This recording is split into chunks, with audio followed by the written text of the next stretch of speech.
The following podcast may be explicit. One Joe Young presents Adventures from the Shed, a tabletop RPG podcast. You can find us online at adventuresfromtheshed.com. And you're finding us online right now at Adventures from the Shed. We are on Podbean Live if you're listening. Otherwise, you're catching us at a later time. Hey, something super special this week. We are sending Jason from the batter's box up to the plate, and he's going to be running a session for us. So, Jason, how about you kick us off from there? Yes. Joe was very gracious of this here, and I was able to get enough incriminating photos of him to allow him to take over this, podcast here, and I will be subjecting this group of adventurers to my whims. But we are going to be playing in a sprawling, vast city metropolis area. There's going to be some noir themes to it. There's going to be, espionage, intrigue, all that kind of fun stuff here, depending what the players want. I mean, who knows? It could all devolve into something crazy and absolutely nothing what I prepared for, which is normal for Normal, D&D. very, very much normal. Yes. Be expected. So hey, let's go around and say hi. Let's try going alphabetical again. See what happens. Hey, this is Chris. I'll be playing a Yuan Ti pureblood rogue named Ophidian. B, this is Eli. I'm playing a tiefling bard named Raze. And I'm Joe. I am playing a Warforged artificer named Rolex. That leaves you, Randy. Yeah, Randy. Okay, I didn't know you were Randy. skipping Jason for this. You did do Jason already went. I am Randy, and I'll be playing a Tabaxi, which goes by the name Les. You'll figure that the whole name out later. I'm also playing the guy with computer issues, as always. Yes, as always. It wouldn't be a D&D night without Randy having computer issues. He's a fighter. Old reliable. Reliable. All right. So, we are going to be jumping into the Kingdom of Erridan, a vast and sprawling empire. And before we jump into there, we're going to go around and we're going to meet some of these characters. Prior to this game, I sent out a map of the city, what it looks like, some basic knowledge of what people who live in this particular area would probably know already about the city to help fill in some backstory elements. And then, of course, my players sent me their backstories, and that, of course, altered a few things here and there. But now we have what I feel is a good base to start our adventure off in. So before we get started, who wants to introduce their character first? Anybody? Ooh, I'll go because Chris is chewing, Eli covered his mouth, and Randy's looking in confusion at his computer. I was just figuring out where we are on the maps. So I, like Jason had described, we are in city, essentially. It's all urban, and it is just sprawl of buildings with some lakes in between, big buildings, big place. It's like, what is it? It's days essentially to get from one side to the next. So the way I'm playing my character, so my character, Rolex, is a Warforged artificer that was created over 100 years ago by a family that was in power at the time and fell out of power because their lineage ended. Right before they fell out of power, they were trying to get Warforged to take over the family line, and things just kind of fell apart. Rolex was left unactivated in a warehouse and was discovered about 3 or 4 years ago. And once he was put online, he's now wondering why he's alive and kind of has this little, I don't know if you'd call it an existential crisis, but more curiosity where he's a constructed being that is sentient, and he wants to know why there aren't more of them outside of the Warforged race themselves. So he's going to be spending a lot of his time just trying to figure out how he can construct a different sentient being, some other self-aware constructed being. So he spent a fair amount of his time over the last several years looking for any kind of task or thing that would get him closer to finding new materials, things that are just possibly able to help fuse non-living into living. And as an artificer, I also chose at level 3 the battlesmith, which gives him a constructed Steel Defender is what it's called in the rules, and it's essentially his pet. And he has what is a large metal cat that follows him around and just kind of keeps up with him all the time. So the other thing that, because we're playing as all the characters know of each other, if not actually have spent time together, one of the things he's been doing since he first learned how to kind of manipulate magic was, instead of using just straight up um, hardware to like attacks and stuff, for example, he uses a heavy crossbow. And instead of loading it with crossbow bolts, as soon as he learned how to use magic to create ammunition, that's all he uses now. It's like he doesn't carry around crossbow bolts anymore because he has this skill that allows him to create ammunition and immediately load the weapon. So he ignores the loading. Um, and also because of that, I'll be using intelligence as my attack modifier instead of dexterity or strength because of the way he's able to manipulate stuff. So he's really thought of himself more as smart than strong, and wants to continue the what he sees as a whole new thing in the world, which is a sentient constructed being compared to, living, breathing tissue type of thing. Love So, it. the other thing I'd like to mention is I don't know how close it might fit to anything you already had in mind, Jason, but presuming we're building some of this with you as we go, I'm going to say he was discovered in District 8, which is kind of a small district to the Yep. southeast of Winterspeak, has spent most of his time there, but has traveled pretty much all around the Erridan Empire, the city at least, while looking for jobs, tasks, little things here and there. And he's mostly a wanderer because he doesn't need to sleep and eat. He just has to shut down in an alley for a few hours to recover. Um, that and that's about it. So yeah, that's kind of where he sits. The other thing is armor with a warforged. They kind of incorporate armor into them. So he started as wood and metal and has added leather into his build. So essentially, he's wearing studded leather armor. Love it, Nice. love it. He's been moved around a couple times when he shuts down in the alleyways. He wakes up in a different alley. He's just like Yeah, somebody moved yeah. him around. Searching the databanks. Was I here Was before? I here? Eh, It just leads to more of his confusion, which is great, exactly, which I love exactly. right there. Love it. Absolutely fantastic. And then it's a good thing to note here for everybody who's listening. Typically, we play with the standard PHB rule sets and books. We are still doing standard array for our ability modifiers and everything else like that. But we have opened up this game here for all classes, all abilities, feats, and things like that that are published content that I had available through D&D Beyond. So I'm looking forward to seeing Rolex in action here. Very cool stuff. All right, who wants to go next? I think I'll go ahead and go next. Love it. Go So for it. I'm playing Raze, Raze, as in raze to the ground, destroy, annihilate. Uh, as So he's a peacekeeper. Mhm. Yeah, absolutely. He's Nice, a nice. police officer. No, this is for any of you in the audience who don't know, tieflings, when they come of age, they typically take a name that embodies an ideal that they want to pursue. Ray's took his because of his disillusionment with the government of the Erridan Empire, the aristocracy that is in place, and in his eyes has committed horrendous injustices against the common folk. So he has resolved to work against it in any way that he can. Uh, Currently, unbeknownst to most people, he's an affiliate with certain gangs in the city that are trying to undermine the government, but ultimately his goal is to just replace it entirely. This system is not working, so he needs it gone. He needs something that will benefit the people. With so many people living in the cities, it's so easy for anybody to slip through the, Mhm. the government's fingers. And in his eyes, one that slips through is one too many. He's a bard, technically College of Whispers, but he plays it off that he's more uneducated, I guess is the proper way to go about that. Uh, Anybody who will ask him, he'll say, "Oh, I never formally studied at any college. A couple classes here and there, some stories, some verses."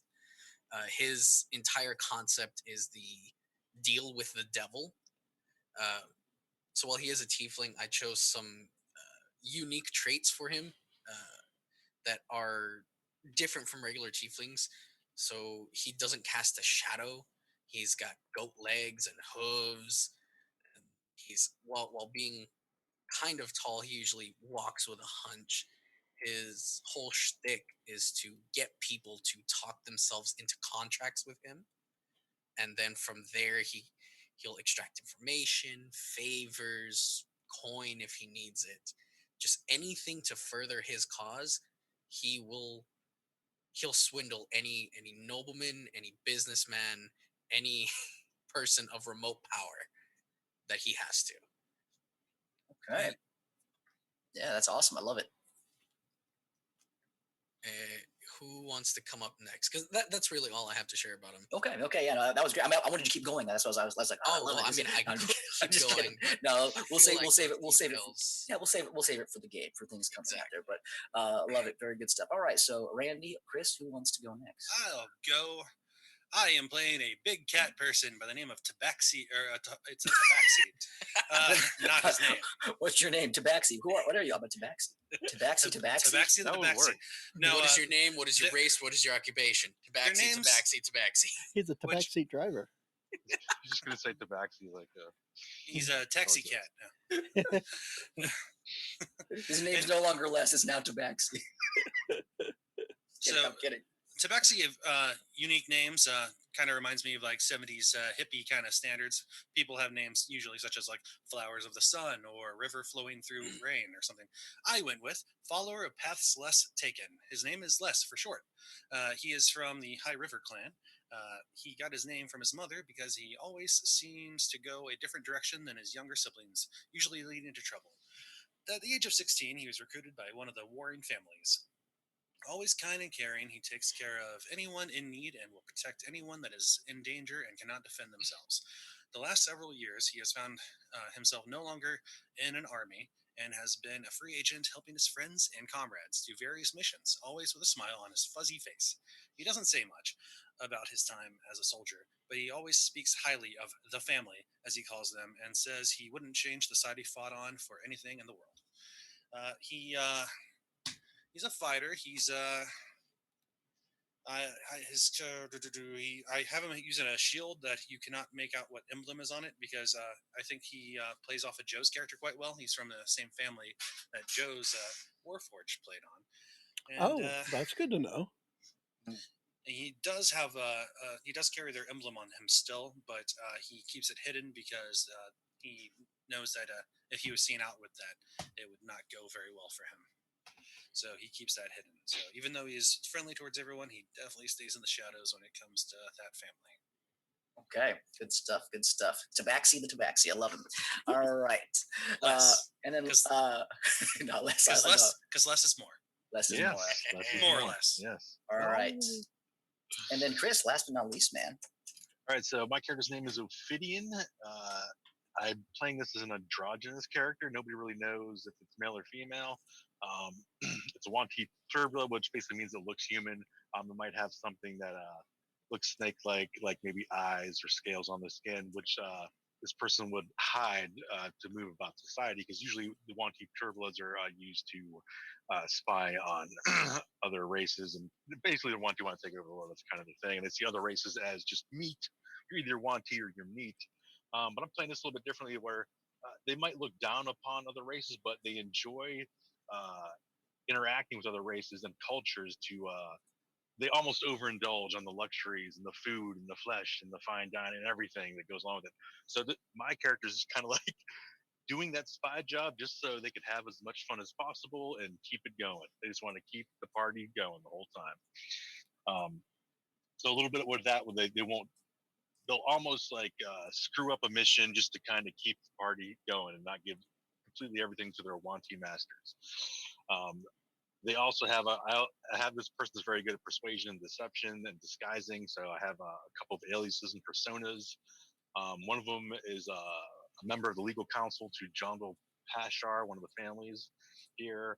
Also, another one's just an arrogant daughter of a dead baron, and another one is a journalist for the Erridan Gazette. So I have a couple personas that I might just work in here and there, depending how Jason, depending how things go and how Jason can use that to his advantage or disadvantage, maybe. But that's pretty much it. And I guess what I would say for me to work with some of the characters, I think College of Whispers works out pretty good with Eli's character. That maybe just work together on certain things. I like the whole idea of overthrowing governments. That's definitely where their alley. Okay. Joe's character, I like the fact that you can make these little tinkerer stuff, like Yeah. little devices, like which I would use for distractions, or like I would love, like I would say, I'm one of your customers. You make me this, you make me that. I'm not sure how I could work in with Randy's character yet. Maybe we just know each other through Rollins or something like that. Kind of in passing. I do have a question about Ophidian, Chris. You've kind of clued us in about it, but I do feel it's important to ask. Yep. When Ophidian is not playing a persona, what pronouns do they use? They, them, he, him, she, her, a combination? They will just say their name. They won't say either way unless somebody outright asks them, and they will try to just be vague and they'll change the subject. I like that. Keep it All close to the right. chest. That way, no one I really like it. knows. No one really I like knows. it. Yeah, I I was trying to find like an old picture of like David Bowie back in the '70s when he had long hair, because it kind of could go either way, but I couldn't find anything that worked out. So I kind of have a picture. It might look more female in the picture, but it could be either way, right? And granted, the picture has like snake eyes and snake scales, but like, when they're out in public, they don't look like there would be makeup over that, but you wouldn't see anything. All They right. just look pure. And all the personas are human looking, depending on how they look. Okay. Okay. Sweet. Okay, so what I like to do to try to kind of establish the group together already is just get a question for all of you here. You all obviously have met as we start off this game here. We're going to be starting off in probably one of the districts around the city here. The city itself is again sprawling. Buildings are minimum of 10 to 12 stories tall in most of the districts. People are living on top of each other. Space is a commodity in this particular area. But as Ray's said, it is very easy for people to go unnoticed, disappear, for things to happen in the dark, in the shadows, and for these groups and these powerful organizations to extend their reach into the underbelly of the city and not only have control over what's going on the surface, but really control of what's going on around all of the corners and in all the shadows and dark places. Again, the reach of these families is very powerful, and in doing so, they have incurred powerful enemies. Rebellions, groups, and gangs now roam the streets and control certain blocks and have now gained influence on here. So, with that being said, what do you guys think? What do you guys think got you all together for a mission here or for a job? Was it something espionage wise? Was it something from a mutual contact, or was it just maybe for the need of some quick, cold, hard cash? I think my guy would say espionage more. That's how I would rope people in. Okay. Rays would absolutely be in this for a group that needs a face, a talker, a silver tongue, because we've kind of got all the bases covered. We've got we've got the acrobat, the face, the hacker, and the muscle. Yeah, kind it's of very all assembled cyberpunk. here. It's very cyberpunk going Very on. cyberpunk. Yeah. I love me some cyberpunk. Fantasy punk. When cyberpunk's working on the actual consoles and stuff, I like it. Hot take. I was so bummed out for that game. But anyways, okay. So Rolex, Les, what about you? What do you guys think? For me at least, for Rolex, it's going to be, um, it would mainly be going along with the other guys because he's just looking, he's gathering his own information. Unless there was a mission that was specifically for him, then he would just be going along and trying to gather whatever he could along the way. Okay, and then Les. I think Les remembers Rolex, so he would try to keep a watch on him already. Plus, he would do anything to, kind of hurt the other families, be it sabotage or whatever. The other Okay. wanting to take. Okay. I would All say right. besides espionage, I would also be money motivated because of the Right. Ophidian wants that high society lifestyle. So they need to keep that going. Right. So then, since Ophidian and Rays would be two of the people who would have some particular contacts here, we're going to just do a couple of quick rolls to determine how the success of your first kind of interaction with each other, and then we're going to jump into the actual game. This will also dictate how much money you all start off with, because yes, this is a game where money is going to be a factor. People in this city consider people who are wealthy, who have substance, who have again a place, and again that type of fancy clothes, that Crimson Minotaur, newest logo jacket, and things like that. Here, those high tops. They consider those people to be the cream of the crop. So again, money will be important in this particular game. So we're going to track it. We typically don't track money for general purposes in our other games here, but this I feel is going to be a theme inside this particular game here. So Cool. since Ophidian and Rays have the contacts that would be able to again procure a job of money, and of course maybe throw a little wrench into society, I'm going to have the two of you start us off with a couple of roles here. So let's see here. Ophidian, please make me a persuasion check here to see if you can persuade one of your contacts that you have in terms of getting information on a particular job, and what kind of value that job would have on there. And then Rays, same thing for me, please, if you wouldn't mind. Give me a persuasion check to see. Standard roll? Standard persuasion check. Yeah. Roll me a d20 plus your ability modifier. Is it rolling? It looks like it rolled on my end. Okay. I'll see Okay. So 26. Oh my. I did not do very well. Okay, so Ophidian, your contact at the Antedian Gazette has got a rumor from a certain individual who will remain unnamed, of course, because again, in this city, anonymity is a power. It is a luxury that people do not like to give up. But through your contact of Annette Diva, she has given you some information about the Wintermere family, the current controlling family in Erridan, the three families that have control over this particular sect of the city, are jockeying for power. They are currently in the highest seat of power. They are preparing to unleash a new um, expensive and vastly wonderful technological wonder, the airship travel station from the Steelden tram lines. This is a way for them to get across the city in mere minutes versus taking hours or days through traditional horse and buggy, through cart, through walking like the peasants, and of course through their actual electrical systems, railways that they have now built into these systems here. There are many warforged and creatures that man those stations there. And so Ophidian, through this, Rays was introduced to you. Rays, somebody who knows individuals who could potentially help infiltrate, sabotage, and get some information based on what's going on and how the Wintermere family is really performing this type of technological feat.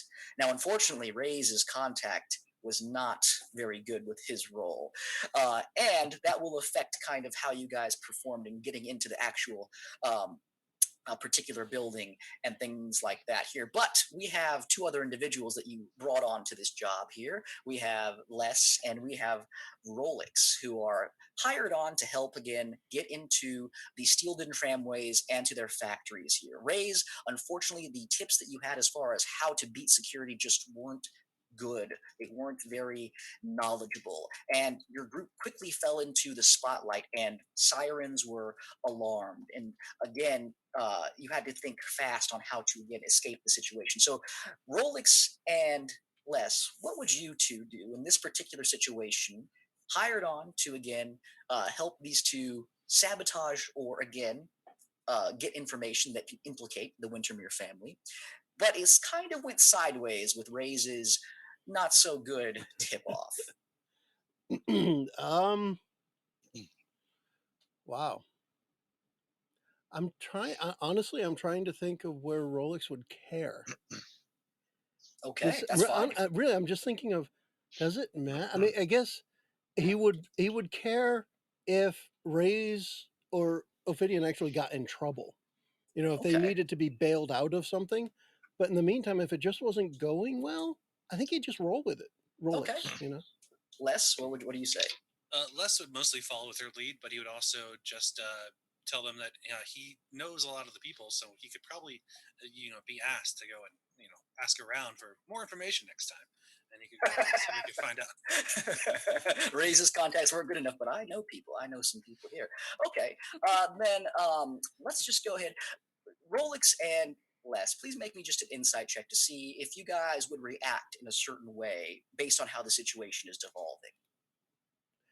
Insight, you Yeah, insight, say? yeah, to see if you guys can determine, you know, What was the name of the airship again? What air something? well, so it's the Steel Dream tram line, so it's their airship luxury line that's being coming out that's going to be Okay. able to go back and forth. So Rolex got that. Les, are you? 18. I am just waiting for it to pop up. Sorry, computer. Holy crappers, Randy started he with a really crit. Oh, people. okay. It So took him 20 minutes to get on, but his first roll's a doozy.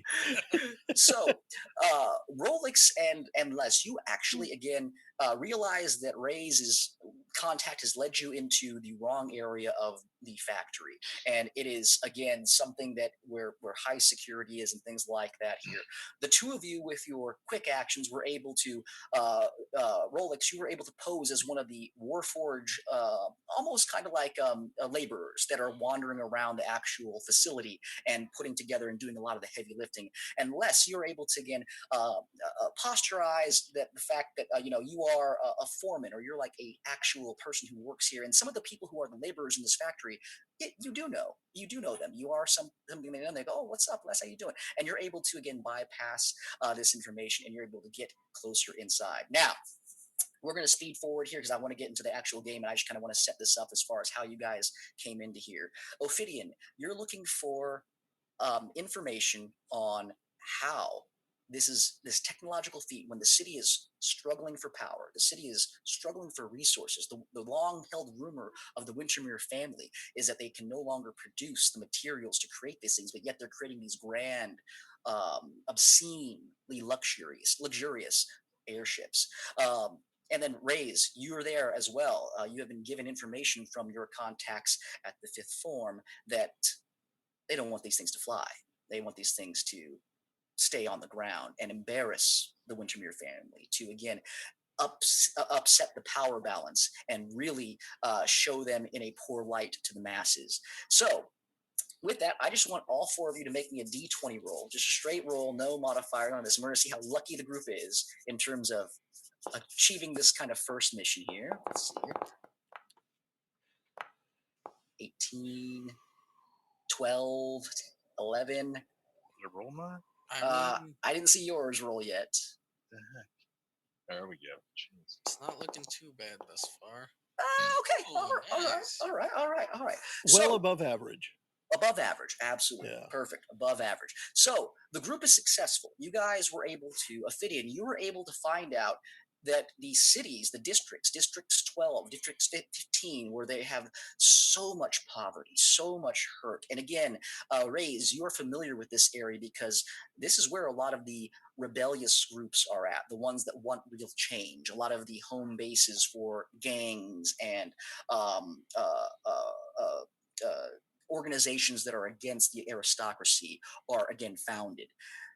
You guys are successful in getting information. Ophidian, you find out, and through several documents, that they are diverting power from this particular area. Power is now no longer being funneled into the actual districts here, and they're stealing and bringing it over into this particular area to fund and power these things. As well, they're also an unusual note at the very bottom from one of the foremen inside the actual factory, saying that the the Wintermere family, Garthok, the head of their daily affairs, one of their principal leaders within the Wintermere family, is ordering several parts of the district to be torn down and using the materials to actually build and construct a lot of these particularly extravagant airships. Rays, you're able to successfully sabotage 2 of the airships that are being launched. There are 3, but you're able to successfully sabotage 2, and you estimate that they're probably now set back at least a month from their initial kind of launch. They're supposed to launch next week, but you not know that they're no longer going to be able to do so. Or if they do try to launch, it is probably going to end up in disaster. So with that, you are all paid. You're all paid the. You're all paid 150 gold pieces starting off, Yay! which is a decent amount of coin. Decent amount I of like coin money. in this city.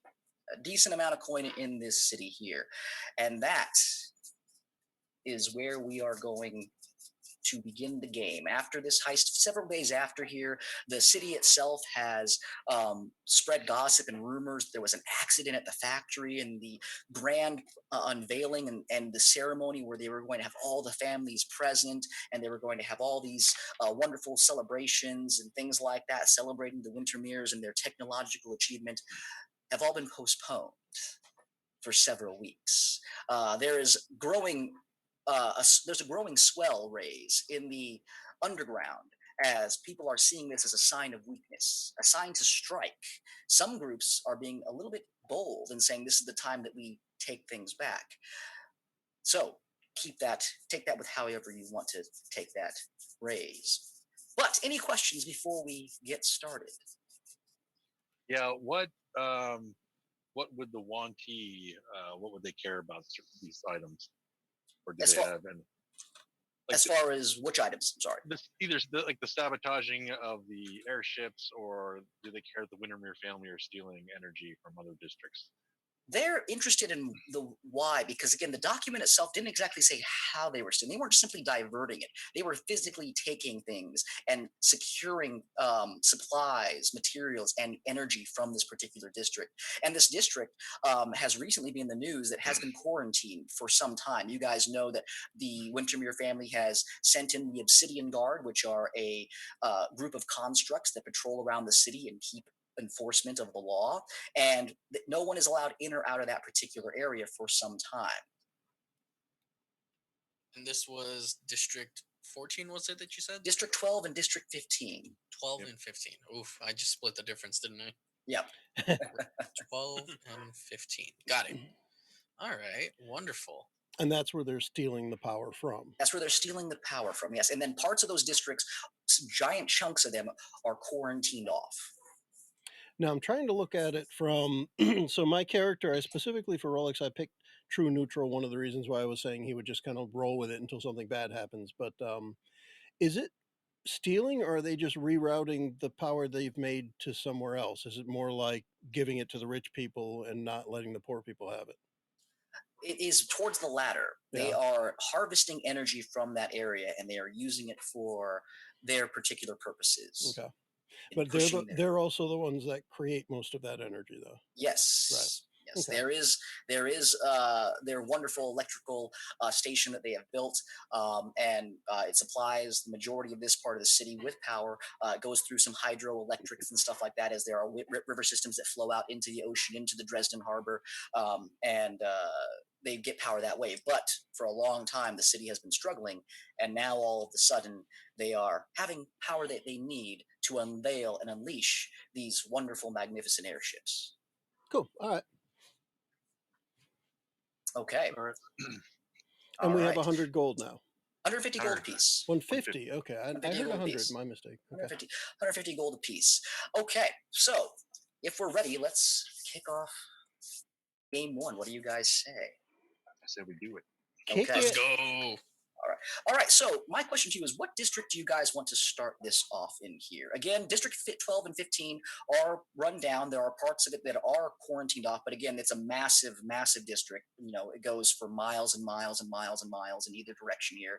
And you can start off in there outside of the quarantined area if you guys would like to, or we can start somewhere else.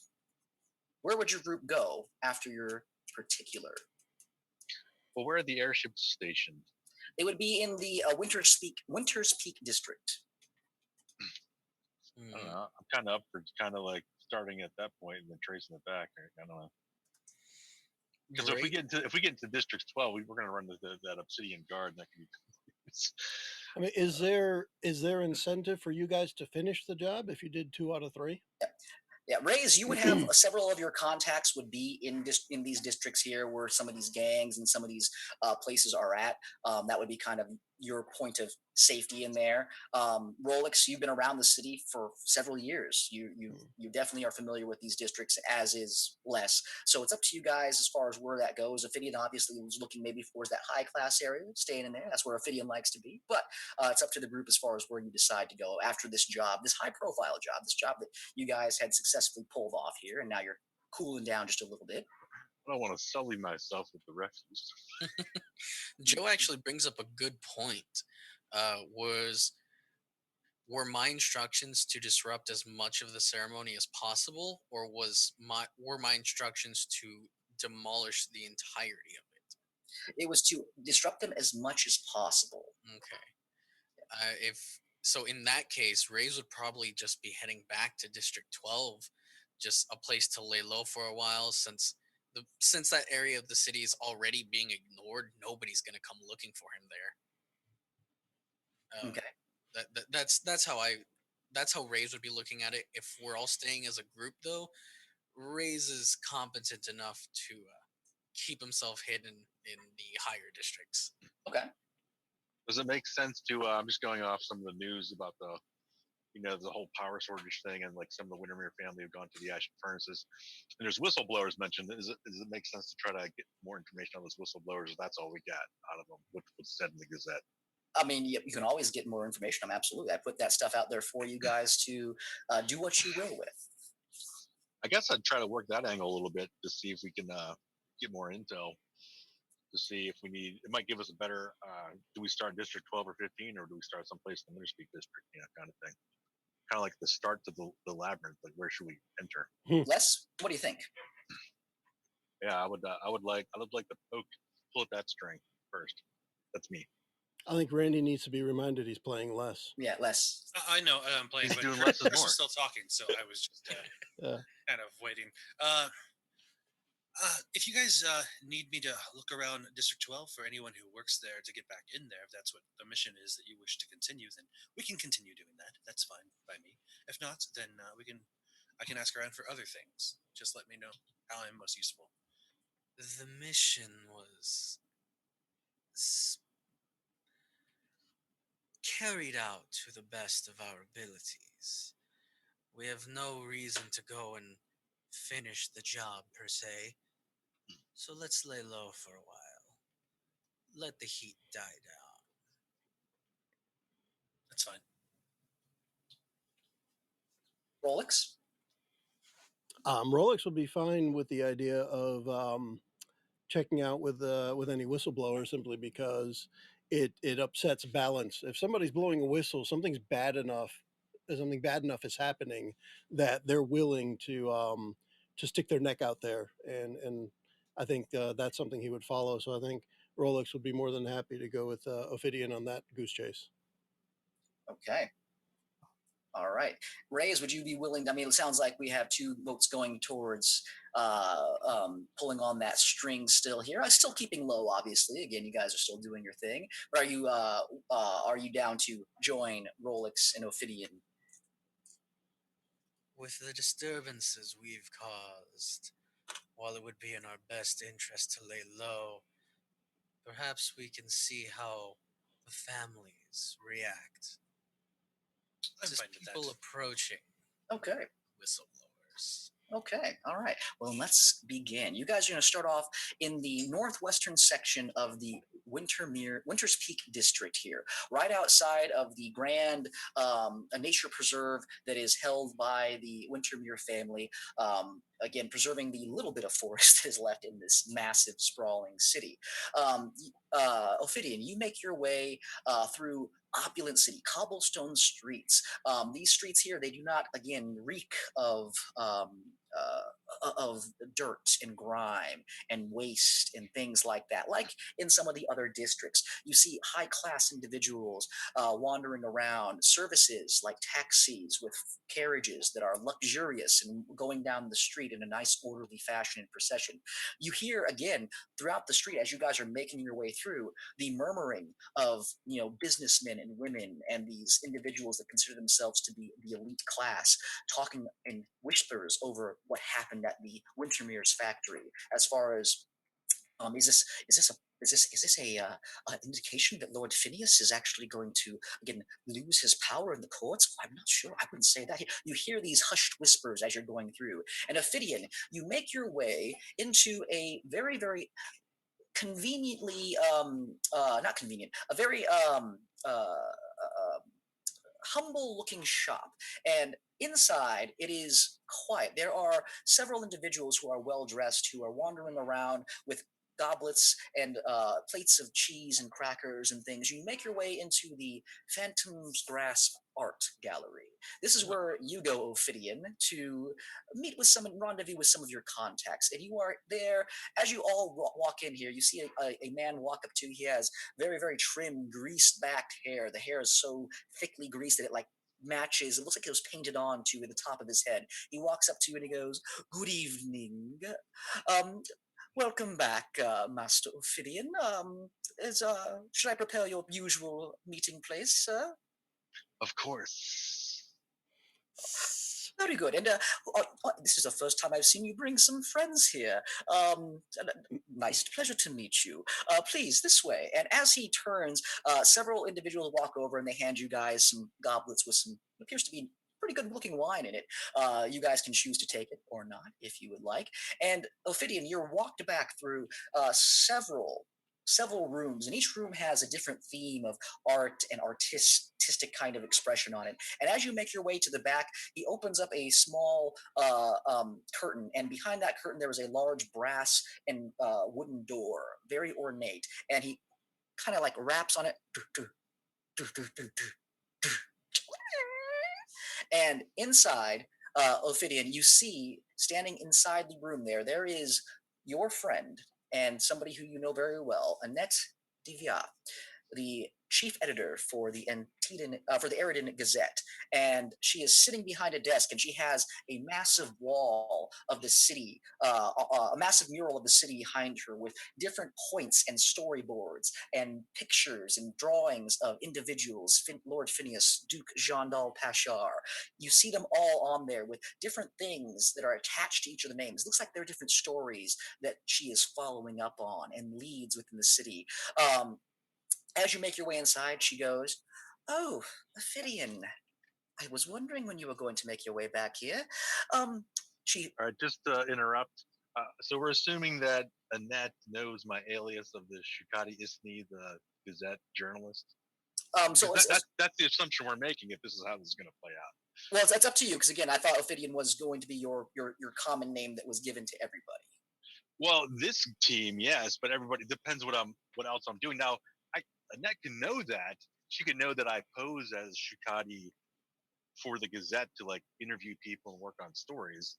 But then she needs to know. I don't want her to know anything else. You know. Okay, so I don't want her to know my other personas either. Okay, we'll go with that. We'll go with that name then. All right, so we'll go with that name then. All right. She goes, "Ah, Shukati, very good to see you again here.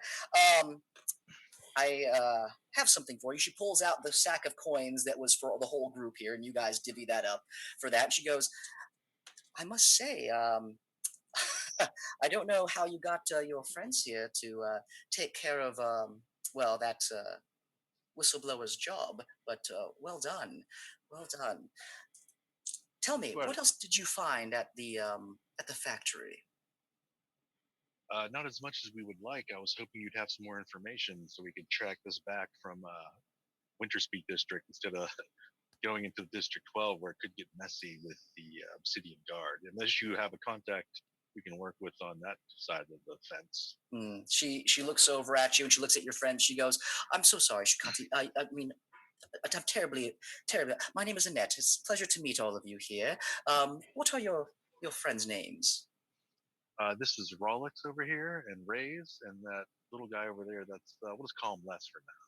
Les. Yes, and we have a fighter named Les. Les is more. Nice to meet you. Oh, well, it's a pleasure to meet you as well. Wine? Now, Perhaps you should give him a bowl of milk or something. I mean, I can. He said, wine? And hands the Yes. wine over. Mm. She goes, "Oh, well, thank you. I already have some, though. Thank you, dear."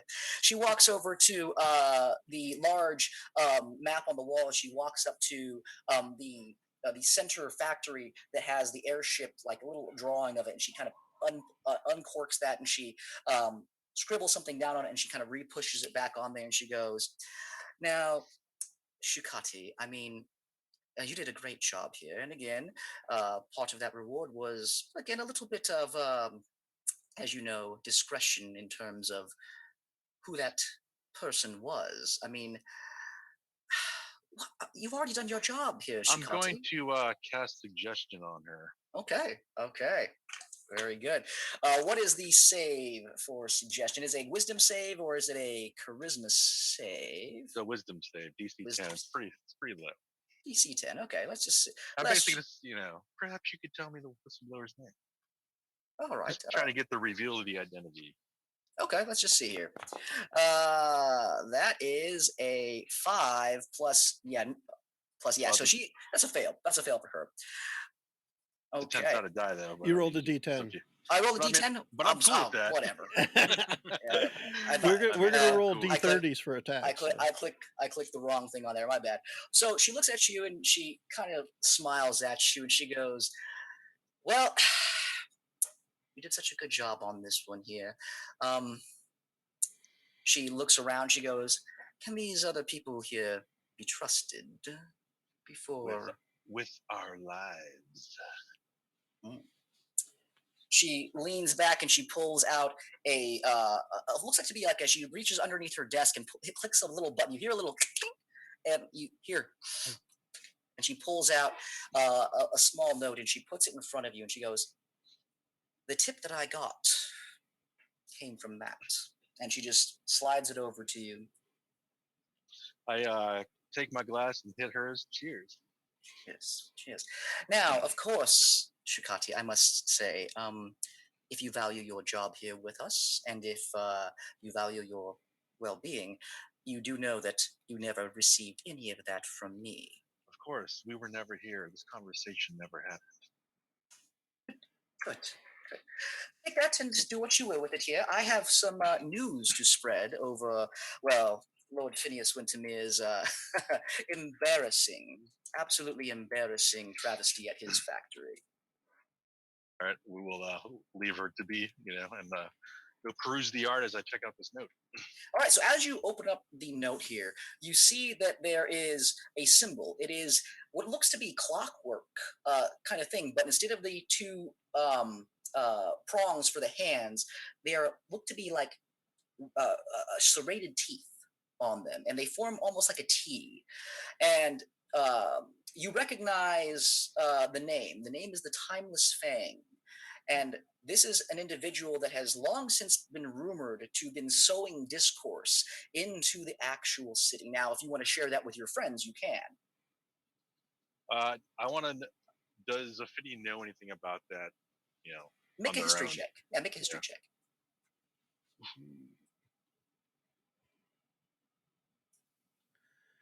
History. Here we go. Oh, yeah. Heyo. That's with my Okay. -1 intelligence. All right, all right. So yeah, so with this, I mean, what were you trying to find out again? What were you trying to specifically find out as far as it goes? With an Well, 'cause 18, Yeah. So for me, I mean, granted, I recognize that symbol, but what do I know about this? Is this a person? Is this a group? Is this an idea? Okay. What?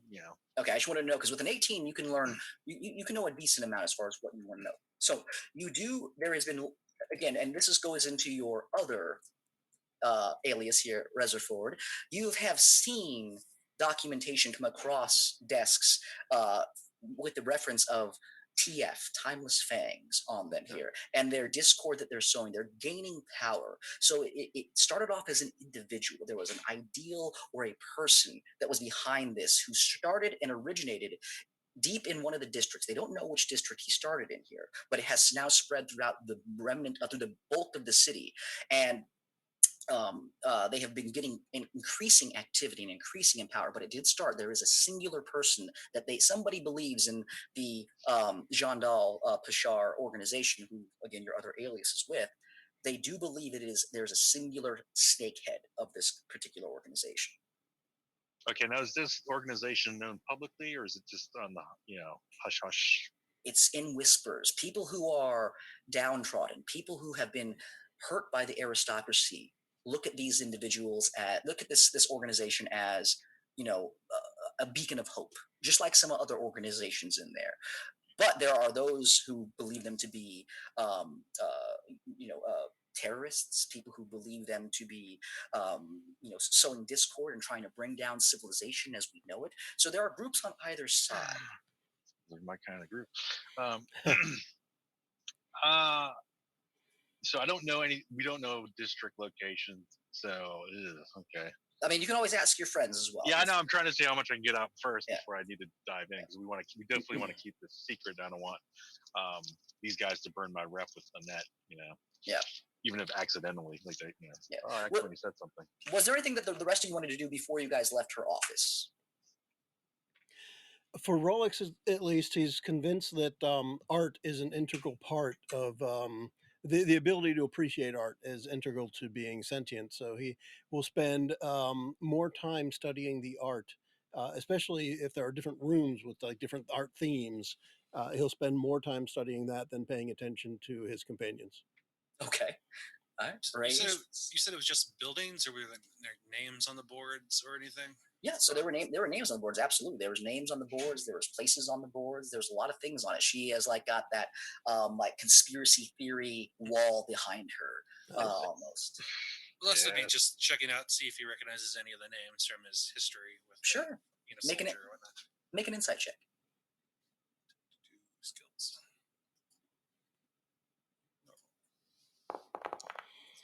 Oh, Randy went to the other end of the scale. Yep. So, so Les, as you're walking over to the wall here, you're carrying around that goblet. She didn't ask. She didn't say. She said she didn't want the wine from you. And as you get there, you kind of slip, and the wine kind of spills just a little bit on there. And she goes. She gets up really quickly. And she kind of pushes you away. She goes, "I'm sorry. I'm so terribly sorry. I cannot." Shukati, please, again, you know how much work has gone. I'm sorry. He just needs a ball of yarn. Oh my goodness! And she kind of goes to start. So yeah, you see Shukati kind of go over to you, Les, and he kind of pulls you away from it before you can actually really learn anything of value. So, did the wine actually spill in any of the documents? Yeah, she got a few drops on it, but she was very hyper protective of. She was, and she immediately went over there and started wiping it off and things. Raze would walk up. Please allow me. I'm adept at cleaning such messes. Cast prestidigitation to clean up the wine from any of the important papers. Okay, all right, absolutely. Or any clothing. What color is your magic? What color is my magic? My magic would be reminiscent of wisps of flame. Okay, it would look as though sparks ignite the air and that fire burns off the mess. All right. With your slow kind of drawl and your kind of, presence here, you wave your hands in and little flames flicker around your fingers. And then as they do, they fret at them. As you can see her at first go, oh, no. And then the flames seem to magically just erase and remove things. And she goes, well, Shikati wasn't wrong. He has found quite talented friends. Shikate, please take this. I do not want to carry this anymore. Raze, is there anything else that you wanted to do while you were there? While she's distracted with my display of magic, I would like to look at the conspiracy board. Make me an insight check to see what you can discern from the board. Did you spill Les's wine on it? All right. I swear I thought Eli was going to say he was going to walk up to it and lick it clean. That's a different game. All right. Yeah. All right. So what would you like to discern from this board here, Raze? With a 17, you can pretty much pick out kind of what you want to see and what you want to learn. I want to steer away from the conspiracy stuff. Being involved in conspiracy myself, I kind of see more of the strings that are being pulled. I want to see if I can learn more about her contacts. See if she has any of those written on. Like this is the information I got from this person. This is where Absolutely. this information is sourced from. Absolutely. So with a 17, you're looking over and she doesn't have it like written out like, oh, Joey told me this here. She doesn't have that here, but she does have two unique symbols, things that you have heard of, but you had no idea that they actually existed. You see, there is a symbol of about 5 lines that get bigger and bigger and bigger, almost kind of like a Wi-Fi bar or something like that here. And then at the very epicenter of it, there's a small E at that. That is the symbol of the Echoes, a group, an underground network that can deliver messages across the city. You've never met this particular group before. You've heard of it, and you have known in the past that it is that some groups have specific ways of getting messages from across the entire, because again, getting across the city can take several days. It can take several days to get across the city, but they've been able to get a message from here to here in a matter of a few minutes. There's also 2 other ones. There is one that looks to be very reminiscent of a tiefling face. The part you can see the eyes with the flames, and then there is the horns that are coming out in a swirl and coming out here. This is the Izalco Enclave symbol. This group you did not even know operated in this particular part of the city. This is something from the Antedon section of the city that is weeks out across the city travel. It is so far off you can't even see it from the highest point inside of the Erridan city that you guys are in right here. And then there is a cog with a with a sword going through it here. This would be the Nibellis group. Again, a group of tinkerers, artificers, people who are very adept in the terms of mechanical and magical artifice.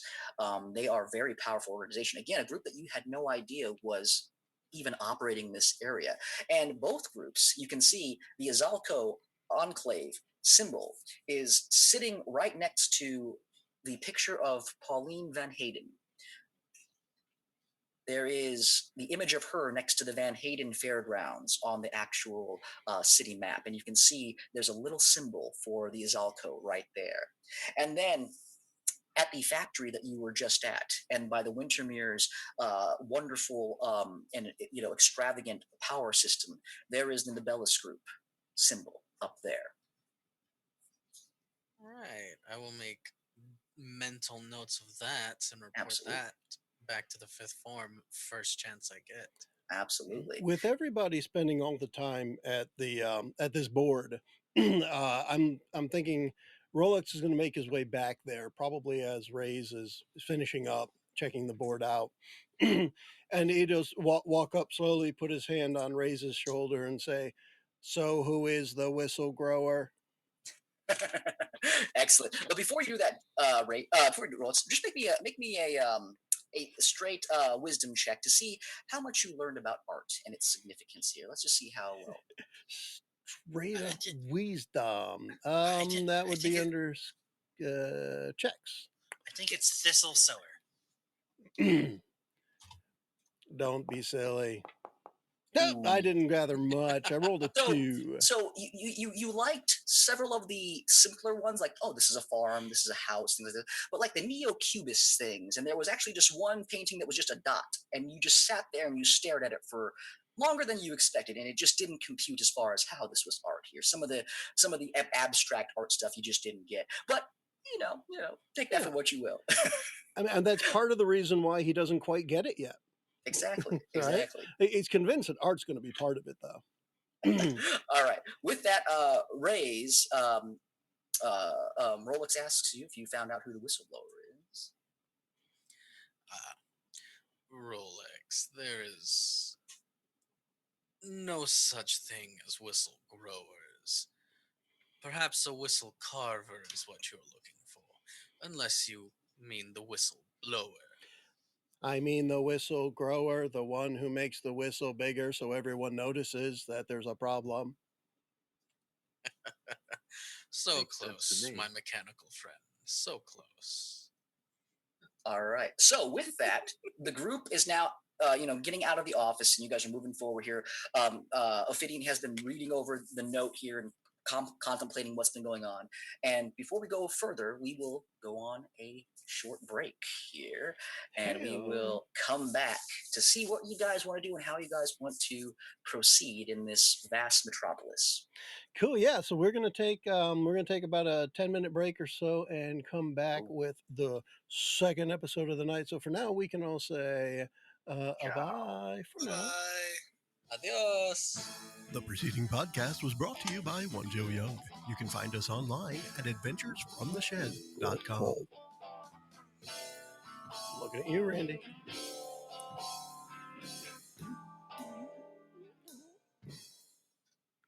More is good with episodes. Yes.